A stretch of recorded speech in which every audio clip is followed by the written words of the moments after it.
Hello friends, welcome to April Investments. Please read the disclaimer before proceeding to the video content. இந்த வீடியோல Gujarat super speciality hospital ஐபிஓட complete analysis பத்தி பார்க்கலாம். இந்த hospital 2019ல incorporate பண்ணிருக்காங்க அண்ட் இவங்க குஜராத் ரீஜன்ல multi speciality health care services and pharmacies பிசினஸ்ல இருக்காங்க. இந்த ஹாஸ்பிட்டல் கிட்னி டிரான்ஸ்பிளான்ட் ப்ரொசீஜர் பண்றதுல ரொம்பவே அட்வான்ஸ்ட் டெக்னாலஜிஸ் யூஸ் பண்றதா சொல்லியிருக்காங்க. இந்த ஹாஸ்பிட்டல் ப்ரொவைட் பண்ற அடிஷனல் சர்வீசஸ் பார்க்கும்போது orthopaedics, spine clinic, OBGYN, gastroenterology, hernia, neuro surgery, cardiac care, urology, nephrology and நியூராலஜின்னு சொல்லியிருக்காங்க. அண்ட் இந்த ஹாஸ்பிட்டலோட சென்டர் ஆஃப் எக்ஸலன்ஸ் பார்க்கும்போது vascular surgery, physiotherapy, bariatric and metabolic surgery, renal transplant, general and laparoscopic surgery இந்த மாதிரி நிறைய excellence வச்சிருக்காங்க. இதுவே இந்த ஹாஸ்பிட்டலுக்கு பாசிட்டிவான அப்டேட்டா நான் பார்க்குறேன். இந்த ஹாஸ்பிட்டல் இவங்களோட சர்வீசஸை செகண்டரி அண்ட் டெர்ஷரி கேர்னு பிரிச்சிருக்காங்க. இதுல செகண்டரி கேர் சர்வீசஸ்ல ஜெனரல் அண்ட் சர்ஜிக்கல் ட்ரீட்மெண்ட்ஸ் இருக்கிறதா சொல்லியிருக்காங்க அண்ட் டெர்ஷரி கேர் சர்வீசஸ்ல சூப்பர் ஸ்பெஷாலிட்டி சர்ஜிக்கல் ப்ரொசீஜர்ஸ் இருக்கிறதா சொல்லியிருக்காங்க. லாஸ்ட் ஃபினான்ஷியல் இயர்ல பார்க்கும்போது இந்த ஹாஸ்பிட்டல்ல 332 nurses, 89 doctors and 338 staffs work பண்ணிட்டு இருக்காங்க. நெக்ஸ்ட் பிசினஸ் ரெவன்யூ பத்தி பார்க்கலாம். ஃபினான்ஷியல் இயர் 25ல பார்க்கும்போது ஆவரேஜ் ரெவன்யூ பெர் இன்பேஷண்ட் 61,532.35 ருபீஸ்னு சொல்லியிருக்காங்க. அண்ட் இதுல இன்பேஷண்ட் ரெவன்யூ டோட்டல் ரெவன்யூவோட கம்பேர் பண்ணும்போது 68.12% அளவுக்கு இருக்கிறதா சொல்லியிருக்காங்க. ஸோ இதுல இருந்து இந்த ஹாஸ்பிட்டலுக்கு மெஜாரிட்டி ஆஃப் ரெவன்யூஸ் இன்பேஷண்ட் கிட்ட இருந்து தான் வந்துட்டு இருக்குதுன்னு புரிஞ்சுக்கலாம். அண்ட் இவங்களோட பெட் ஆக்குபென்சி ரேட் பார்த்தீங்கன்னா ஃபினான்ஷியல் இயர் 25ல 56% மெயின்டைன் பண்றாங்க. ஓவரால் பியர்ஸ் கூட கம்பேர் பண்ணும்போது இந்த பெட் ஆக்குபென்சி ரேட் கம்மியா தான் இருக்குதுன்னு புரிஞ்சுக்கலாம். Next region wise business revenue பத்தி பார்க்கலாம். ஃபினான்ஷியல் இயர் 25ல பார்க்கும்போது சென்ட்ரல் குஜராத்ல இருந்து 37.09% ஆஃப் ரெவன்யூஸ் வந்திருக்கு. நார்த் குஜராத்ல இருந்து 21.39% அண்ட் சவுத் குஜராத்ல இருந்து 41.52% ஆஃப் ரெவன்யூஸ் வந்திருக்கு. ஸோ இதுல இருந்து இந்த ஹாஸ்பிட்டலோட 100% ஆஃப் ரெவன்யூஸ் குஜராத் ரீஜன்ல தான் கான்சென்ட்ரேட் ஆகிருக்குதுன்னு புரிஞ்சுக்கலாம். ஓவரால் இந்த ஹாஸ்பிட்டலோட பிசினஸ் போர்ட்ஃபோலியோ ஸ்ட்ராங்கா டெவலப் ஆகிட்டு இருக்கு. நெக்ஸ்ட் ஃபினான்ஷியல் இன்ஃபர்மேஷன் பத்தி பார்க்கலாம். இந்த கம்பெனியோட assets, total income, profit after tax, EBITDA, net worth, reserves and surplus free cash flow year on year கேட்டகரியில ஸ்ட்ராங்கா டெவலப் ஆகிட்டு இருக்கு. ப்ராஃபிட் ஆஃப்டர் டாக்ஸ் பார்க்கும்போது ஃபினான்ஷியல் இயர் 25ல 9.50 crores அளவுக்கு மெயின்டைன் பண்றாங்க. அண்ட் நெட் வர்த் பார்க்கும்போது 25.71 crores அளவுக்கு மெயின்டைன் பண்ணிட்டு இருக்காங்க. Reserves and surplus free cash flow year on year கேட்டகரியில ஸ்ட்ராங்கா டெவலப் ஆகிட்டு இருக்கு. டோட்டல் பாரோயிங்ஸ் பார்த்தீங்கன்னாலும் ரொம்பவே கம்மியாக தான் மெயின்டைன் பண்ணுறாங்க. ஓவரால் இந்த கம்பெனியோட ஃபினான்ஷியல் இன்ஃபர்மேஷன் ஸ்ட்ராங்காக டெவலப் ஆகிட்டு இருக்கு. நெக்ஸ்ட் பிரைஸ் வேல்யூஷன் பற்றி பார்க்கலாம். அதாவது இந்த ஐபிஓல அட்ராக்டிவ் வேல்யூஷனில் வராங்களான்னு செக் பண்ணலாம். இந்த பிரைஸ் வேல்யூஷன் கால்குலேட் பண்ணுறதுக்கு நம்ம யூஸ் பண்ணுற one of the method price to earnings ratio calculation. ஒரு ஸ்டாக்கோட PE ரேஷியோ கால்குலேட் பண்ணுறதுக்கு 2 இன்புட்ஸ் தேவைப்படும். இதில் ஃபர்ஸ்ட் இன்புட் ஐபிஓ பிரைஸ். இந்த ஐபிஓட லோயர் பிரைஸ் 108 ருபீஸ்னு சொல்லியிருக்காங்க அண்ட் ஹையர் பிரைஸ் பார்க்கும்போது 114 ருபீஸ் பெர் ஷேர்னு சொல்லியிருக்காங்க. இது டிமாண்டபிள் மெயின் போர்டு ஐபிஓ அப்படிங்கிறதுனால ஹையர் பிரைஸ் பேண்டை நம்ம கன்சிடரேஷனுக்கு எடுத்துக்கலாம். And second input earnings per share. இந்த EPSனா என்ன, இதோட அப்ளிகேஷன் என்ன அண்ட் இது எப்படி கால்குலேட் பண்றது அப்படிங்கிற டீடைல்டு வீடியோ நம்ம சேனல்ல நான் ஆல்ரெடி பப்ளிஷ் பண்ணியிருக்கேன். அந்த வீடியோவை பார்க்கணும்னா யூடியூப்ல earnings per share in Tamil by April இன்வெஸ்ட்மெண்ட்ஸ்னு டைப் பண்ணுங்க, நம்ம வீடியோ வரும். இந்த கம்பெனியோட earnings per share year on year கேட்டகரியில ஸ்ட்ராங்கா டெவலப் ஆகிட்டு இருக்கு. ஜென்ரலா ஒரு கம்பெனியோட earnings per share year on year கேட்டகரியில டெவலப் ஆகிறது அந்த கம்பெனிக்கு பாசிட்டிவான அப்டேட்னு புரிஞ்சுக்கலாம். ஃபினான்ஷியல் இயர் 25ல இந்த கம்பெனியோட EPS 1.85 ருபீஸ்னு சொல்லியிருக்காங்க. இந்த ரெண்டு இன்புட்ஸை யூஸ் பண்ணி ஸ்டாக்கோட PE ரேஷியோ கால்குலேட் பண்ணீங்கன்னா 61.62 வரும். இப்போ இந்த ஸ்டாக் PE ரேஷியோவை ஹாஸ்பிட்டல் இண்டஸ்ட்ரியோட ஆவரேஜ் இண்டஸ்ட்ரி PE ரேஷியோட கம்பேர் பண்ணலாம். இண்டஸ்ட்ரி ஆவரேஜ் PE ரேஷியோ 44.34னு சொல்லியிருக்காங்க.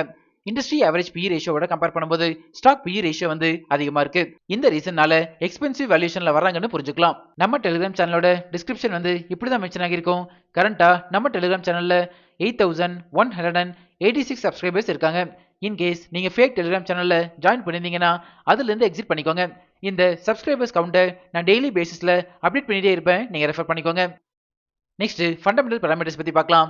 இந்த கம்பெனியோட revenue from operations year on year கேட்டகரியில ஸ்ட்ராங்கா டெவலப் ஆகிட்டு இருக்கு. And profit after tax margin பாத்தீங்கன்னா ஃபினான்ஷியல் இயர் 25ல 23.61% அளவுக்கு மெயின்டைன் பண்றாங்க. அண்ட் ஃபண்டமெண்டல் பாராமீட்டர்ஸ் பத்தி பார்க்கும்போது return on equity ROE percentage financial year 25ல 36.61% மெயின்டைன் பண்றாங்க. And return on capital employed ROCE percentage 37.65% அளவுக்கு மெயின்டைன் பண்றாங்க. ஜென்ரலா இந்த ரெண்டு பாராமீட்டர்ஸுமே 15%க்கு மேல இருந்தாலே ஃபண்டமெண்டலி ஸ்ட்ராங் கம்பெனின்னு நான் சொல்லியிருக்கேன்.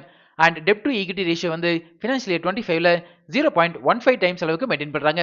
ஜென்ரலா டெட் டு ஈக்விட்டி ரேஷியோ வந்து 1 ஆர் 1க்கு கீழே இருந்ததுன்னா ஃபண்டமெண்டலி ஸ்ட்ராங் கம்பெனின்னு நான் சொல்லியிருக்கேன். ஸோ இந்த கம்பெனியோட ஃபண்டமெண்டல் பாராமீட்டர்ஸ் வந்து ஸ்ட்ராங்கா டெவலப் ஆகிட்டு இருக்கு. நெக்ஸ்ட் டிவிடெண்ட் பத்தி பார்க்கலாம். இது வரைக்கும் இந்த கம்பெனி எந்த டிவிடெண்டுமே கொடுத்ததில்ல. நெக்ஸ்ட் பியர் அனாலிசிஸ் பத்தி பார்க்கலாம். மல்டி ஸ்பெஷாலிட்டி ஹாஸ்பிட்டல் சர்வீசஸ்ல இந்த கம்பெனிக்கு லிஸ்டட் பியர்ஸ் பார்க்கும்போது Yatharth hospital and trauma care services limited, GPT health care limited and KMC speciality hospitals limited இவங்களோட லிஸ்டட் பியர்ஸ் கூட கம்பேர் பண்ணும்போது ரெவன்யூ ஃப்ரம் ஆபரேஷன்ஸ்ல இந்த கம்பெனி ரொம்பவே சின்ன கம்பெனியா இருக்காங்க. பட் ஃபண்டமெண்டல் பாராமீட்டர்ஸ்ல பார்க்கும்போது லீடிங் பொசிஷன்ல இருக்காங்க. நெக்ஸ்ட் இண்டஸ்ட்ரியல் அனாலிசிஸ் பத்தி பார்க்கலாம். இந்தியால ஹாஸ்பிட்டல் சர்வீசஸ் வந்து ரொம்பவே நல்லா டெவலப் ஆகிட்டு இருக்கு. அதுலயும் பர்டிகுலரா மெடிக்கல் டூரிஸ்ட் வந்து இந்தியாவுக்கு வர்றது ரொம்பவே நல்லா டெவலப் ஆகிட்டு இருக்கு. கோவிடுக்கு அப்புறம் இந்த மெடிக்கல் இண்டஸ்ட்ரி வந்து ஸ்ட்ராங்கா டெவலப் ஆகிட்டு இருக்குதுன்னு புரிஞ்சுக்கலாம். அண்ட் இந்தியாவோட மெடிக்கல் எக்ஸ்பெண்டிச்சருக்கு இந்தியன் கவர்மெண்ட்டும் ரொம்பவே நல்ல பட்ஜெட் ஒதுக்கிட்டு இருக்காங்க. இது வந்து இந்த இண்டஸ்ட்ரிக்கு பாசிட்டிவான அப்டேட்டா நான் பார்க்கறேன். நெக்ஸ்ட் ரிஸ்க் ஃபேக்டர்ஸ் பத்தி பார்க்கலாம். நான் அனலைஸ் பண்ண வரைக்கும் இந்த ஐபிஓல 3 இம்பார்ட்டன்ட் ரிஸ்க் ஃபேக்டர்ஸ் இருக்கு. இதுல ஃபர்ஸ்ட் ரிஸ்க் ஃபேக்டர் பாத்தீங்கன்னா இந்த ஹாஸ்பிட்டலோட 100% ஆஃப் ரெவன்யூஸ் வந்து குஜராத் ரீஜன்ல இருந்து மட்டும் தான் ஜெனரேட் ஆகிட்டு இருக்கு. இது வந்து இந்த கம்பெனிக்கு மேஜர் ரிஸ்க் ஃபேக்டரா நான் பார்க்கறேன். அண்ட் செகண்ட் ரிஸ்க் ஃபேக்டர் பார்க்கும்போது இந்த ஹாஸ்பிட்டலோட பெட் ஆக்குபென்சி ரேட் வந்து 55% தான் சொல்லியிருக்காங்க. இது வந்து ரிமைனிங் பியர்ஸோட கம்பேர் பண்ணும்போது ரொம்பவே கம்மியான பர்சன்டேஜ்னு புரிஞ்சுக்கலாம். அண்ட் தேர்ட் ரிஸ்க் ஃபேக்டர் பாத்தீங்கன்னா இந்த மெடிக்கல் சர்வீசஸ் இண்டஸ்ட்ரி வந்து இயர் ஆன் இயர் கேட்டகரியில ரொம்பவே காம்படிட்டிவ் இண்டஸ்ட்ரியா டெவலப் ஆகிட்டு இருக்கு. இதுவுமே இந்த ஐபிஓக்கு நெகட்டிவான பாயிண்டா நான் பார்க்கறேன். Next objects of the offer பத்தி பார்க்கலாம். இந்த ஐபிஓல இருந்து ஜெனரேட் ஆகிற ஃபண்ட்ஸை அகமதாபாத்ல இருக்கிற பெரிக்ஸ் ஹாஸ்பிட்டல அக்விசிஷன் பண்றதுக்கு யூஸ் பண்ண போறதா சொல்லியிருக்காங்க. அண்ட் அதர் கேபிட்டல் எக்ஸ்பெண்டிச்சர் ரெக்யர்மெண்ட்ஸ்க்கு யூஸ் பண்ண போறதாகவும் அப்டேட் சொல்லியிருக்காங்க. நெக்ஸ்ட் ஐபிஓ டீடைல்ஸ் பத்தி பார்க்கலாம். இந்த ஐபிஓ டிசம்பர் 22 சப்ஸ்கிரிப்ஷனுக்கு ஓபன் ஆகுது அண்ட் 24 க்ளோஸ் ஆகுது. Face value ₹2 per share and ஒரு லாட்டுக்கு 128 ஷேர்ஸ் வரைக்கும் நீங்க அப்ளை பண்ணலாம். இந்த ஐபிஓ வந்து கம்ப்ளீட்டாவே ஃப்ரெஷ் இஷ்யூன்னு சொல்லியிருக்காங்க. டோட்டல் இஷ்யூ சைஸ் வந்து 250.80 crores. நெக்ஸ்ட் இம்பார்ட்டன்ட் டைம்லைன் பத்தி பார்க்கலாம். டென்டேட்டிவ் அலாட்மெண்ட் வந்து டிசம்பர் 26 நமக்கு தெரிஞ்சிடும். நம்ம ஏப்ரல் அனௌன்ஸ்மெண்ட்ஸ் டெலிகிராம் இன்ஸ்டாகிராம் சேனல்ல நான் லிங்க் அப்டேட் பண்றேன், நீங்க ரெஃபர் பண்ணிக்கோங்க. இந்த ஐபிஓவோட லிஸ்டிங் டேட் வந்து டிசம்பர் 30. நெக்ஸ்ட் ப்ரொமோட்டர் ஹோல்டிங் பத்தி பார்க்கலாம். ப்ரீ ஐபிஓ ஹோல்டிங் வந்து 99.10% மெயின்டைன் பண்றாங்க. போஸ்ட் ஐபிஓ வந்து 71.45% அளவுக்கு மெயின்டைன் பண்றாங்க. யூசுவலா போஸ்ட் ஐபிஓ ஷேர் ஹோல்டிங் வந்து 75%க்கு கீழே இருந்ததுன்னா பாசிட்டிவ்னு புரிஞ்சுக்கலாம். ஃபைனலா Gujarat kidney and super speciality ஐபிஓட ஏப்ரல் அனௌன்ஸ்மெண்ட்ஸ் ரிப்போர்ட் கார்டு பத்தி பார்க்கலாம். Company portfolio, financial results and ஃபண்டமெண்டல்ஸுக்கு பாசிட்டிவ் ரேட்டிங் கொடுத்திருக்கேன். பிரைஸ் வேல்யூஷன் அண்ட் பியர் கம்பேரிசனுக்கு நெகட்டிவ் ரேட்டிங். இஷ்யூ டைப் வந்து கம்ப்ளீட்டாவே ஃப்ரெஷ் இஷ்யூவா இருக்கிறதுனால பாசிட்டிவ் ரேட்டிங் கொடுத்திருக்கேன். அண்ட் பிசினஸ் ரிஸ்க் ஃபேக்டர்ஸ்க்கு நெகட்டிவ் ரேட்டிங் கொடுத்திருக்கேன். கரண்டா இந்த ஐபிஓ வந்து ₹10 பாசிட்டிவ் ஜிஎம்பில ட்ரேட் ஆகிட்டு இருக்கு. அதாவது அரௌண்ட் 9% அளவுக்கு லிஸ்டிங் கெயின் கொடுக்கறதுக்கான சான்சஸ் அதிகமாகவே இருக்கு. பட் இந்த கிரே மார்க்கெட் பிரீமியம் வேல்யூ வந்து நிஃப்டி 50யோட ஃபிளக்சுவேஷன்ஸ்க்கு ஏற்ற மாதிரி மாடிஃபை ஆகிட்டு இருக்குன்னு புரிஞ்சுக்கலாம். இந்த ஜிஎம்பி வேல்யூவோட டைம் டு டைம் அப்டேட்ஸை நம்ம டெலிகிராம் சேனல்ல நான் ஷேர் பண்ணிட்டே இருப்பேன், நீங்க ரெஃபர் பண்ணிக்கோங்க. ஃபைனலா நான் வந்து இந்த ஐபிஓல second day subscription and GMP வேல்யூவை பார்த்துட்டு அப்ளை பண்ணலாமா வேண்டாமா அப்படிங்கிற டிசிஷன் எடுக்க போறேன். என்னோட டெசிஷனை செகண்ட் டே ஈவினிங் நம்ம டெலிகிராம் சேனல்ல நான் அப்டேட் பண்றேன். நீங்க இந்த ஐபிஓல அப்ளை பண்ண போறீங்களா இல்லையா அப்படிங்கறத நம்ம கமெண்ட்ஸ்ல சொல்லுங்க. இப்போ நம்ம சேனல் வந்து இன்ஸ்டாகிராம்லயும் ஆக்டிவா இருக்கும். ஸ்க்ரீன்ல தெரியற இந்த லிங்கை ஸ்கேன் பண்ணி இன்ஸ்டா சேனல்ல ஃபாலோ பண்ணிக்கோங்க. இன்ஸ்டாகிராம்ல உங்களோட டவுட்ஸ் அண்ட் பர்சனல் மெசேஜஸை எனக்கு டைரக்டாவே சென்ட் பண்ணுங்க. நம்ம இன்ஸ்டால டிஸ்கஸ் பண்ணலாம்.